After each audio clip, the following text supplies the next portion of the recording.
তার কবর হবে একরকম, বেনামাজির কবর হবে আর এক রকম। কথাটা কার? জোরে কোন কথাটা কার?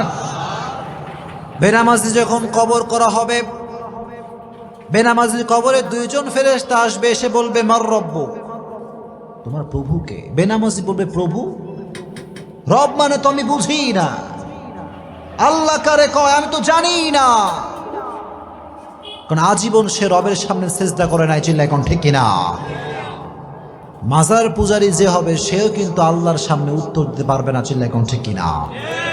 মাজার পূজারী আছে না নাই? মাজারের সামনে সেজদা এরকম লোক আছে না নাই? উত্তর করতে পারবে না।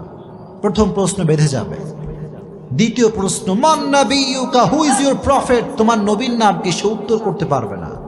তৃতীয় প্রশ্ন ওমা দীনুক, তোমার ধর্মের নাম কি? সে উত্তর করতে পারবে না। আল্লাহ বলবেন ওর কবরটাকে আগুন দিয়ে জ্বালিয়ে দাও, কবরটাকে ছারখার করে দাও আগুন দিয়ে। কবরের ভেতরে দাও দাও করে আগুন জ্বলতে থাকবে। বেনামাজি চিৎকার করবে আব্বা তুমি কোথায়, আম্মা তুমি কোথায়?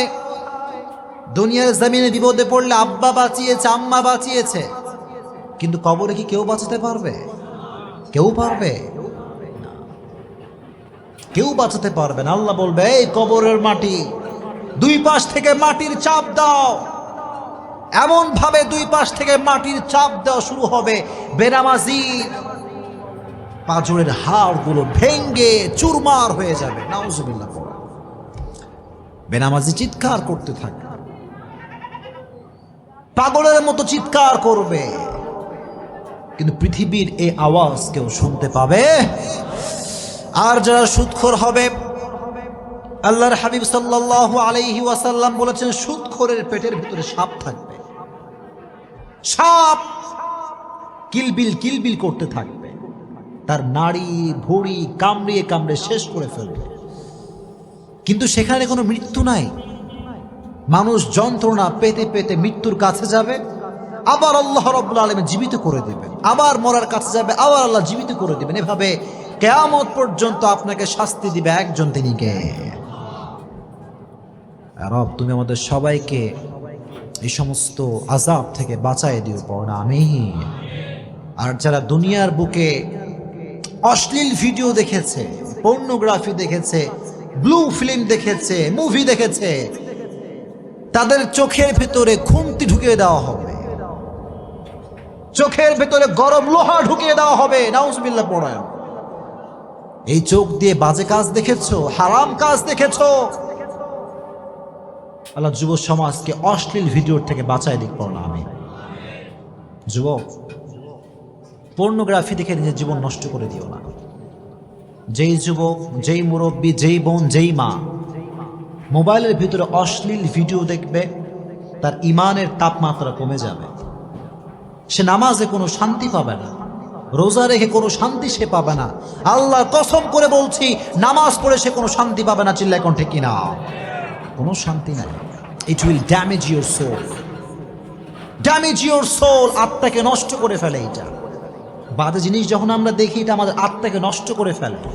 ইবাদতের যেই মজা, যে স্বাদ, এটা আমরা হারিয়ে ফেলি। এজন্য আজ থেকে কোনো বাজে ভিডিও আপনারা দেখবেন, যখন দেখবেন। এখন কথা হচ্ছে একটা বিষয় বলে দেই, অনেক সময় আচ্ছা স্মার্টফোন আছে কার কার? দেখি হাত তুলেন তো। স্মার্টফোন আছে কার কার? অ্যান্ড্রয়েড ফোন আছে কার কার? সবার আছে এখানে অ্যান্ড্রয়েড ফোন? আচ্ছা মাশাআল্লাহ, হাত নামান। একটা বিষয় বলে দেই, মাঝে মাঝে দেখবেন অ্যান্ড্রয়েড ফোন খোলার সঙ্গে সঙ্গে বাজে ভিডিও অটোমেটিক চলে আসে। এরকম হয় কি হয় না? হয় কি হয় না? আমাকে অনেক মুরব্বী, অনেক যুবক বলে হুজুর আমার তো কোনো বাজে নিয়ত নেই, আমার মোবাইল অটোমেটিক চলে আসে, এটা আমি কি করতে পারি? আমি বলবো ভাই, নিয়ত দেখে একজন। জোরে কোন কে? দিলে তোমার কি নিয়ত আছে কেউ খবর রাখে না, রাখে একজন, তিনি কে?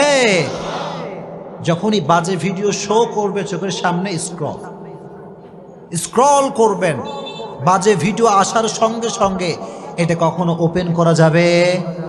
যদি কোনো ওপেন করা যাবে? যদি ওপেন না করেন তাহলে আপনার আমলনামার থেকে সব গুনাহকে কেটে দিবে একজন, তিনি কে? আর যদি ওপেন করে ফেলো যুবক, আমার থেকে তুমি লিখে নিয়ে যাও with full guarantee. Full guarantee বলছি, তুমি তোমার চোখকে বাজে জিনিস দেখার থেকে বাঁচাতে পারবা না, চিল্লায় কও ঠিক কিনা?